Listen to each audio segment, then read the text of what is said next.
In Matthew chapter 4, we find Jesus calling his first disciples. And so today what I want to talk about is what it means to follow Jesus. Something very, very basic. Like something that sounds very, very simplistic, and yet again is so incredibly profound. I want to ask and poke into two questions related to this question of what it means to follow Jesus. Number one, why does Jesus ask us to follow him? Right? Most of us are familiar with the language of following Jesus. Whether you're here today and you're a Christian or not, like there's a really good chance you've kind of run into the language of how there are some people who are aspiring to do this thing called following Jesus, whatever that means. But why? Why does Jesus ask us to follow him? And secondly, why is it so hard to do it? Matthew chapter 4, I'm going to start reading in verse 18. As he was walking along the Sea of Galilee, he saw two brothers, Simon, who was called Peter, and his brother Andrew. They were casting a net into the sea, for they were fishermen. And here it is. "Follow me," he told them, "and I will make you fish for people." Immediately they left their nets and followed him. Going on from there, he saw two other brothers, James, the son of Zebedee, and his brother John. They were in a boat with Zebedee, their father, preparing their nets, and he called them. Immediately, they left the boat and their father and followed him. I imagine it's really, really hard for you and I to step into the shoes of the disciples and even use the greatest extent of our imaginations in wondering what was that like. To be there, engaged in the daily activity of their work. They were, of course, fishermen, professional fishermen. This is how they made their living. This is the thing that they did day after day after day. Something they were probably trained to do at the youngest of ages. It was the trajectory of the rest of their lives, right? They were born, most likely, into the family of fishermen. They were raised as fishermen. For the rest of their lives, they were going to be fishermen.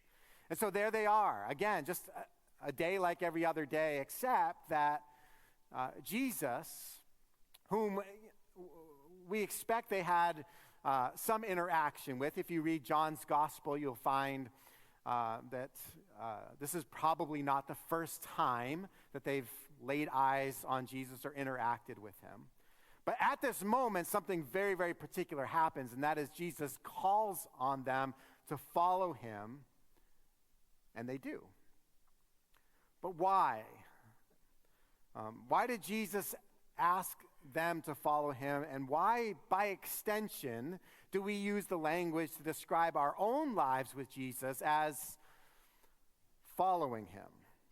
I want to share just some of the reasons why I think Jesus invites us to follow him. The first one is because we don't need any expertise. I think one of the beauties of what we're asked to do in following Jesus is that there are no prerequisites. I don't know if you remember, back in your days of high school, right? If there was some particular class you wanted to take, every once in a while that class had a prerequisite class, right? A class you had to take and pass before you could take this more advanced class. And we understand that our lives work much like that there are certain things we don't have access to until we fulfill certain prerequisites, until we have gained the experience that is necessary or the education that is necessary, right? Until then, the person who's in charge of managing whatever this thing we want to do says, I don't even want to talk to you right now. Go and do all this other stuff, and then once you've satisfied all of the prerequisites, then come back and we can talk about maybe you having a job here. When it comes to following Jesus, we would expect that undoubtedly there would be certain things that would be required of us to fulfill before we could ever do such a thing. I mean, we imagine that following Jesus is something that is far more down the road in advance than it actually is. I just want you to think about the concept of following. Like, what does it mean to follow? It means to follow. Like, what did they have to do? Did they have to be familiar or acquainted with all that Jesus knew or taught? Did they have to satisfy certain kinds of levels of experience? No, they just have to follow him. And so one of the beauties of following Jesus, this invitation that he gives to every one of us, is that it doesn't require any expertise, and so therefore every single one of us is welcomed into this invitation, regardless of where we've come from, regardless of what we consider to be our experience, regardless of where we consider ourselves to be spiritually speaking. There's nothing we have to do. I don't have to attend church for weeks and weeks and months and years before I can ever think that I've arrived at this place where I can now begin to follow Jesus. I don't have to get my life all in order, whatever we think that means. I don't have to clean out the messy areas of my life before someone like Jesus, who I picture, in his beautiful white linen robe with a halo glowing over his head and just angels following him wherever he goes. Like, before I could ever even imagine myself in the presence of someone like that, I got to take care of all this other stuff first. No, there's nothing. There's nothing to do. There's nothing to know. We just need to follow. A second reason why I think Jesus invites us to follow him is because faith is God's love language. How many of you have heard of the 5 love languages, right? Maybe you've read the book, right? Different ways that we experience, that we understand love, that we can communicate love to another person. Do you know that faith, it speaks to God. It's a love language, if you will. What Jesus calls us to do in following him fits the pattern of how God often interacts with people. Many, many, many, many years before Jesus walked on this earth, God spoke to a man named Abraham. And he said to Abraham, leave your home, leave your family, and go to a place that I will show you. In other words, Abraham, I want you to get up and I want you to follow me. Follow you where? Follow me to where I'm going to bring you. Like, that's all you need to know. Later on, God would speak to a man named Moses and say, Moses, I want you to go back to a country where you committed a murder. And I want you to tell the most powerful person in the world to free all of his slaves. I'm sorry, come again? Moses, I want you to follow me. We know that the beginning of this nation of Israel was all about following God. They are described as having been led by God through the wilderness miraculously. A cloud by day, a fire by night. They were considered to be in or out of God's favor depending on whether or not they were exercising faith in God. Faith is the love language of God. When God invites us to come and follow him, what he is asking for us to do is to respond to him in faith. Now, let me just very quickly make a comment about faith, because a lot of times we today, we excuse ourselves into thinking we understand what faith is all about. We think of faith as some kind of abstract notion of believing or feeling positively about some particular thing or another. But that was never in the mind of the ancients when they thought about faith. In fact, I hardly ever even want to use the word faith anymore because we so miss the point of what it really conveys, which is a life of faithfulness. Oftentimes when you hear Scripture talking about faith, boiled into the understanding of what faith is not just simply some kind of professing belief, but rather a commitment to fidelity, to faithfulness, to living according to what we are professing our faith to be in. In other words, faith is not simply some empty notion, but rather a life that backs it up with action. And God invites us to follow him because faith is so important to him. Another reason why I think God invites, and Jesus invited his disciples and he invites us to follow him is because, well, to be perfectly honest, it's as much as we can handle. Like, how many of you feel like you're kind of walking through life with at least as much as you can handle, maybe a little more than you can handle at this very moment? Right? That probably describes the majority of us. Oftentimes just weighed down by what? Well, by everything. Like I can't even put a finger on all that is just weighing in and weighing on my life. The last thing I need is one more thing to handle. And that's the beauty of following Jesus. Again, and this kind of goes along with the idea that there are no prerequisites, there's no classes to take or qualifications to satisfy. He just says, come and follow me. Can you handle that?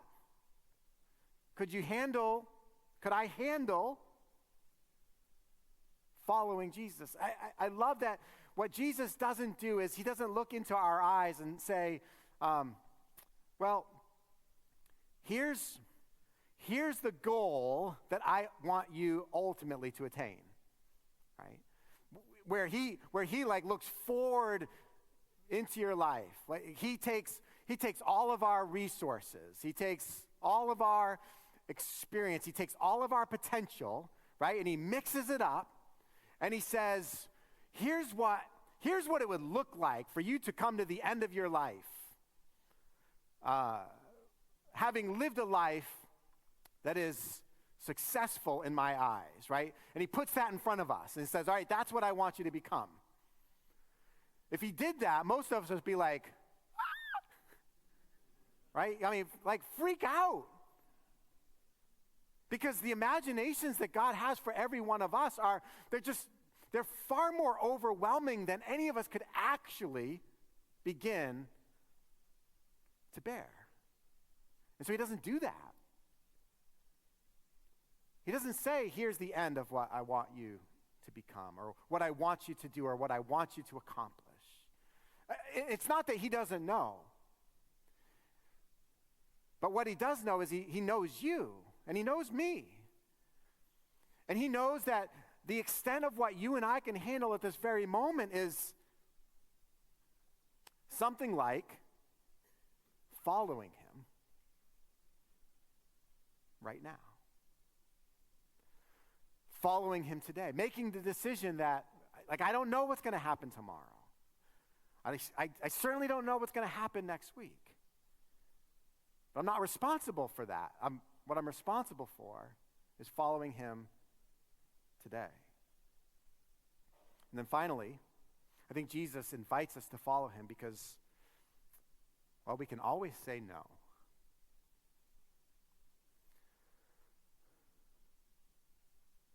We all have the option to say, that's very nice. I appreciate the offer, but no thank you. We can all do that. Any one of us can do that. I mean, you'd think that, like, we teach about a God that created and sustains the universe, that he is all powerful, he is all wise, he is all knowing. There's nothing beyond him. He transcends the material universe. He knows the thoughts and the intents of our hearts. He has the ability to control and manipulate anything that he pleases. You would think that such a powerful creator wouldn't take no for an answer, but people say no all the time, don't they? In fact, there are other places where Jesus invites those who are kind of following along. He invites them to follow him, and they choose not to.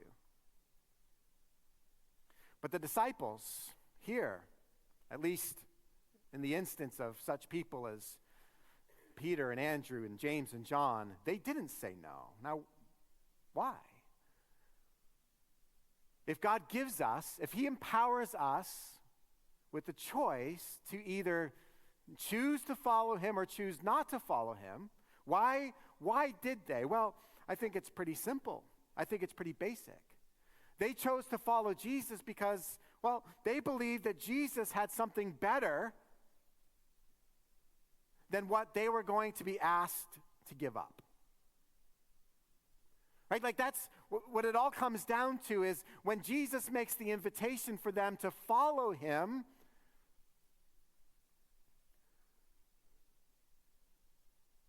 there's this understanding that there will be something for them to give up. And we'll talk about that in just a moment.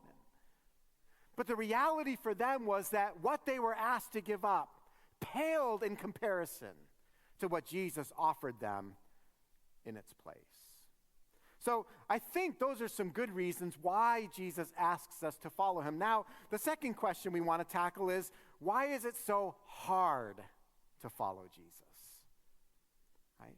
Why is it so hard to follow him? Now, when I say hard, I don't mean complicated, right? A lot of us, when we think, well, it's hard to follow Jesus, our minds immediately go to, well, it's complicated.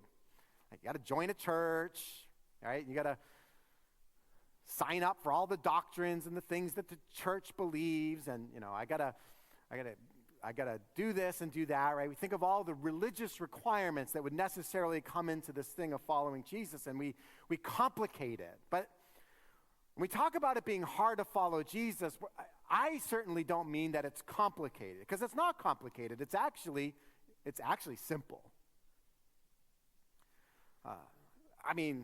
In this little story, this little brief interaction that we have here, that Matthew gives us about these four disciples, Jesus says, "Follow me," and what do? They immediately drop their nets.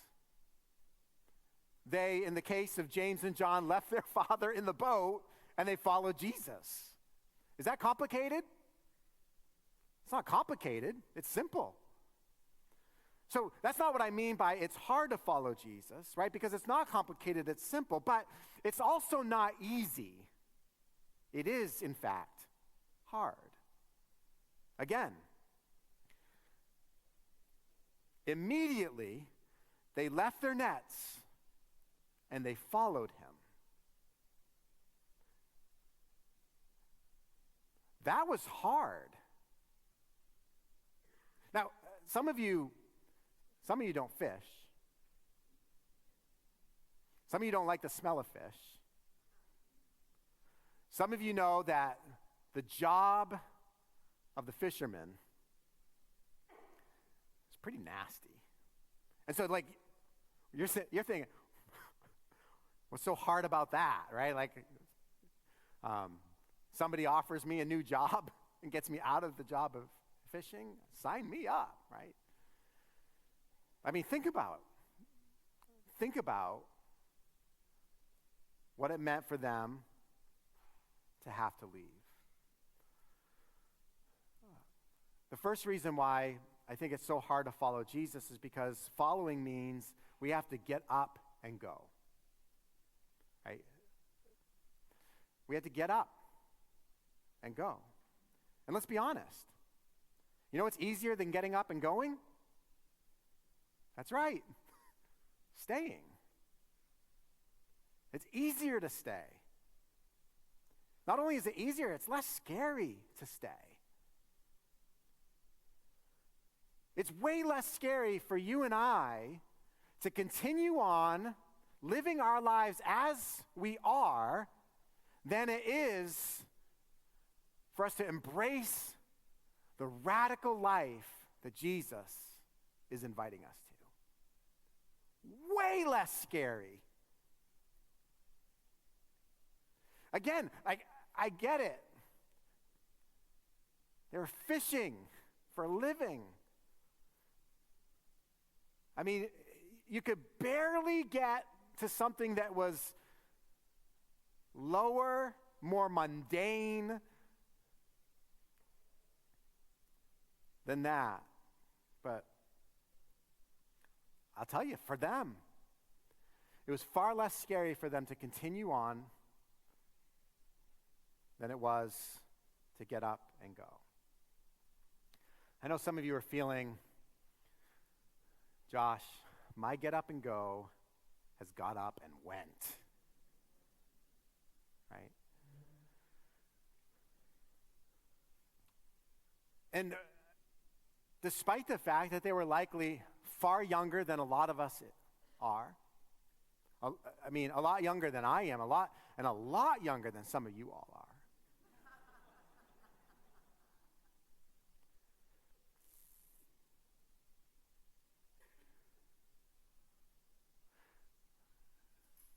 Jesus calling us to follow him respects no age. It's for the young and the old alike. It's for us right where we are. Now, it's very likely that when Jesus chose in particular the ones that most closely followed him, we're on the younger side of things, is most likely because of the extremely treacherous nature of what they were about to do for the next 3 years with Jesus and then the years to follow after Jesus commissioned them with their lives. But it's hard. I get it. It's hard. One of the reasons why it's hard to follow Jesus is because it's hard to get up and go. The easiest thing for us to do is just simply to, like most of us here aren't, we're not going to say no, like outright, right? We're not going to say no. What we're going to do instead is we're just going to put it off, right? Like we're going to listen to something like this and to some degree resonate with it, connect with it, and say, that all sounds really, really good. And yeah, I suspect that there's something there for me to pursue, but we're going to put it off. That's the easiest thing for us to do right now. The easiest thing for us to do when we think about embracing a life that is radically following Jesus is to just put it off. You know what my favorite time of the day is? You know what my favorite time of the day is? What would you guess? Morning? No, not morning. Afternoon? No. No, not the evening either. You're all wrong. You know what my favorite time of the day is? It's later. Right? It's just later. Right? Where are my procrastinators at out there, huh? Come on, own it. You're like, I'll raise my hand later.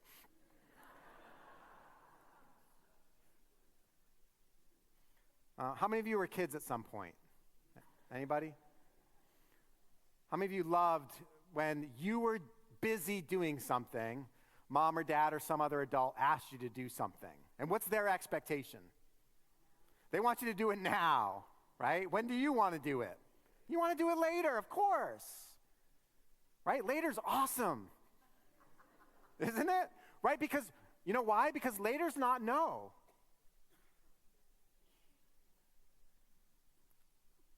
Come on, let's get real. Later's such a beautiful thing because it's not no. No, saying no to Jesus, that sounds awfully harsh, doesn't it?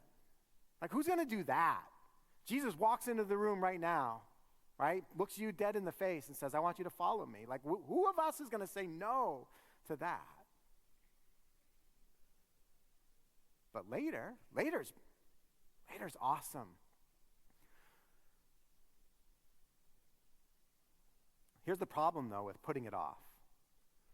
The problem with that is, it's going to sound really harsh, but I challenge you, just like read through the Gospels, okay? Just read through the 4 Gospels. And I think what you'll find is Jesus never waited around for anybody. He didn't wait around. I know Tyler, like, as we were worshiping this morning, talked about this beautiful parable that Jesus uses to describe the nature of our Father's love for us, right? The good shepherd that goes out after the one lost sheep, right? That's different, though. That's not the same as waiting around. Jesus didn't wait around. Jesus didn't stop as he's walking along the Sea of Galilee, sees Peter and Andrew, and he's like, hey, follow me. And then kind of sits and waits for their decision. I mean, I think he barely broke stride. He's like, follow me, right? And he's just like, he keeps on walking, and they look at each other. They look down at their nets. They look at the back of Jesus. All right, and they throw their stuff down, and they run and chase after him. In the Gospels, we are told that Jesus invited another person to come and follow him, and that person responded, let me bury my father. And Jesus said to that person, let the dead bury their own dead. Another said, let me just say goodbye to those who are at my house. And Jesus says, listen, no one who plows a field while looking behind them is fit for the kingdom of God. The easiest thing for us to do is to just simply put it off, because no may be really harsh, but later sounds pretty good. Now, for anyone that maybe says, well, it isn't actually that hard to follow Jesus, listen to what Jesus says in Luke 14. When he talks about following him, he says, if anyone comes to me and does not hate his own father and mother, wife and children, brothers and sisters, yes, and even his own life, he cannot be my disciple. Whoever does not bear his own cross and come after me cannot be my disciple. That language sounds pretty radical. Immediately our minds are like, obviously Jesus is exaggerating to make a point here. Obviously he doesn't want me to hate my mother and father, my husband, my wife, my children. Right? But when Jesus uses this word hate, he's not talking about some emotional feeling, right? Like he's not talking about how you feel about that person you unfriended on Facebook, right? Or that you stopped following on IG. Right? That's not what he's talking about.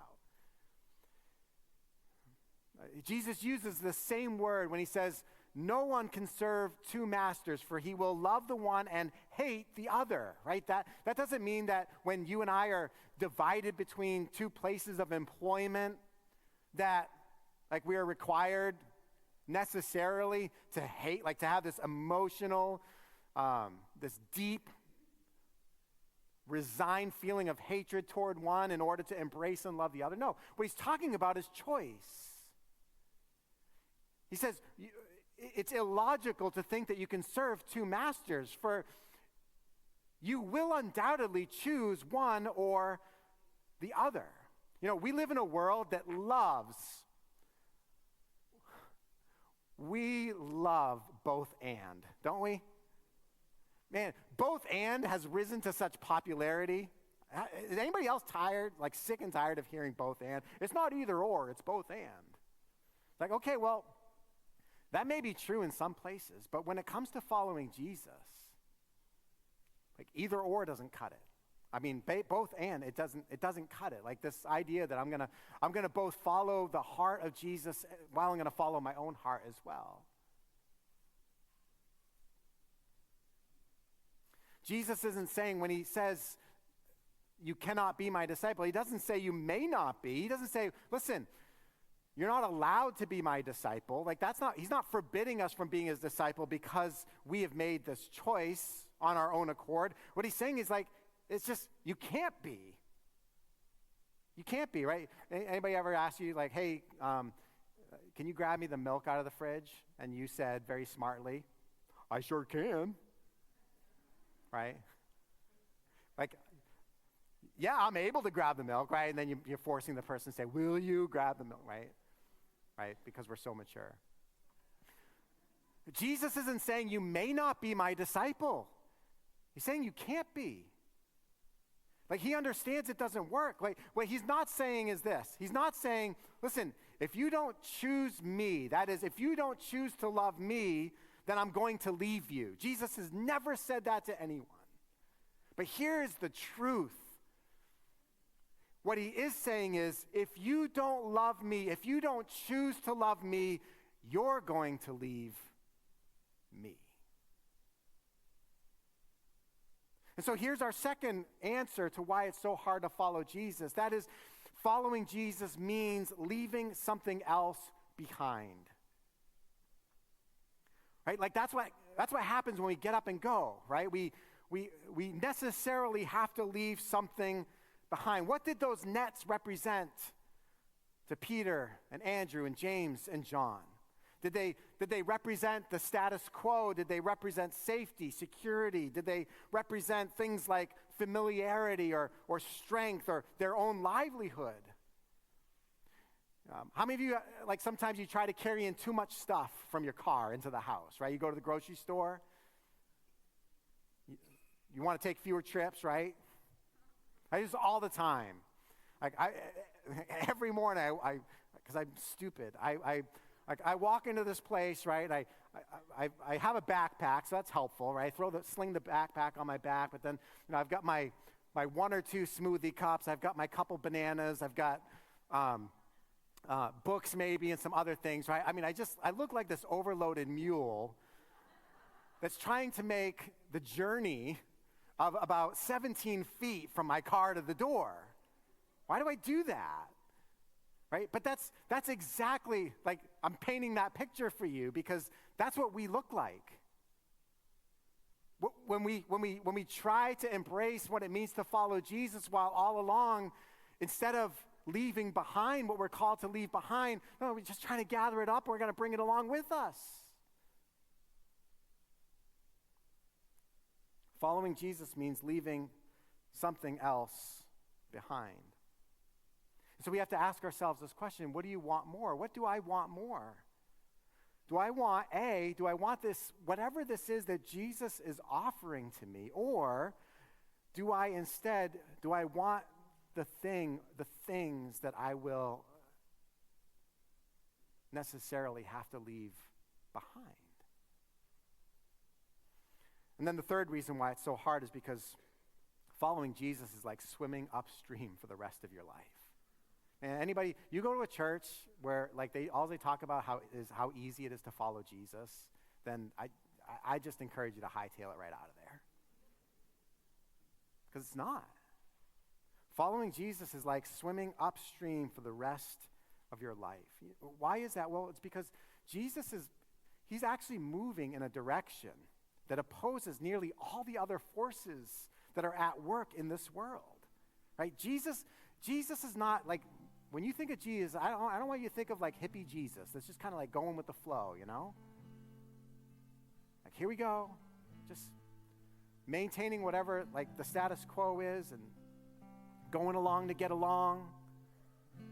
Jesus is actually moving in a direction that opposes nearly all the other forces in this world. And so for us to follow him is essentially like we ourselves swimming upstream, like climbing uphill, and it costs us everything. Say, but I thought it was free. I thought this whole ride with God was free, that Jesus paid it all. Which, are we going to sing that in a second? I think we might. Yeah, Jesus paid it all. But just because something is free doesn't mean it's easy. Just because something's free doesn't mean it doesn't cost us anything, right? How many of you are hikers? Like,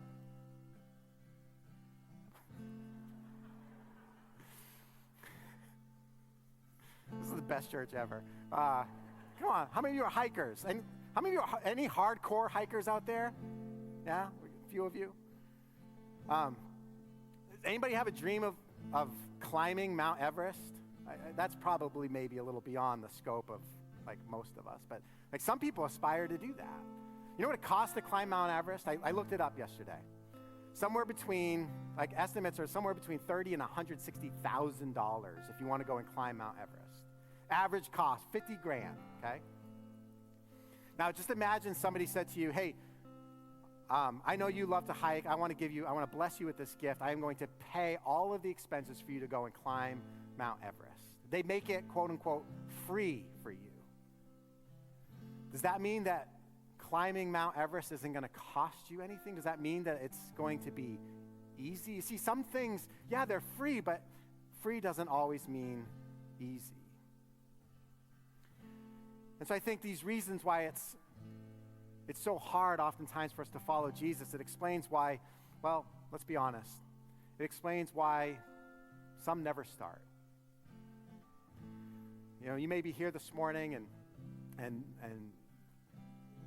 perhaps you've contemplated what it means to really give your life over to Jesus, but you've never quite stepped over that line. You've never quite really surrendered yourself. For whatever reason, maybe it's just because you feel like, well, I'm going to do it, but I'm just going to do it later. It also explains why some who start on this journey of following Jesus eventually give up. Because following Jesus it's not a one-time decision that we make. It doesn't boil down to this one brief moment in our lives. And so long as we've satisfied that thing, then we're good. But rather, following Jesus is a daily surrender. That's why Jesus uses the language that if anybody is going to follow me, they must take up their cross daily. They must die to themselves daily. They must give themselves over to me daily and follow me. So how do we do this? If you're here this morning and for you, this would amount to, following Jesus would amount to something like starting to follow Jesus. I want to encourage you, just invite Jesus into your life.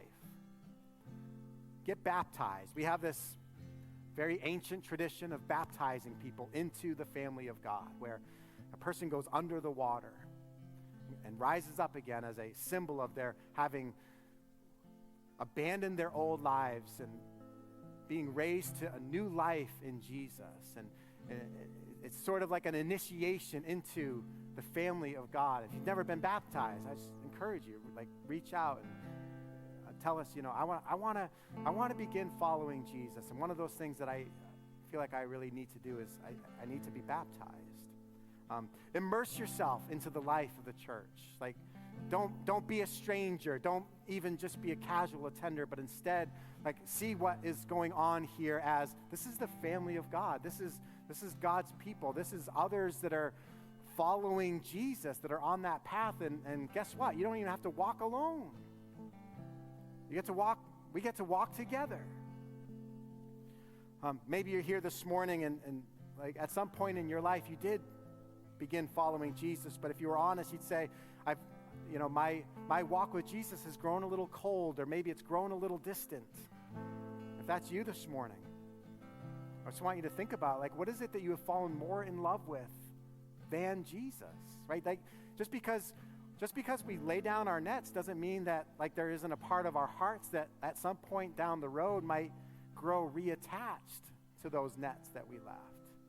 And we find ourselves kind of back into this life that is less about following Jesus and more about following our own desires. If that's you,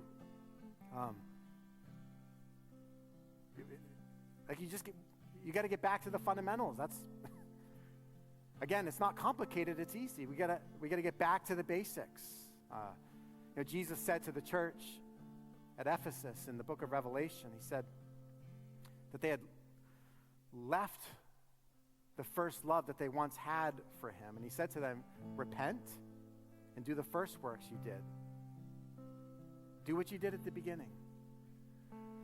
Commit yourself to spending time in prayer alone with God.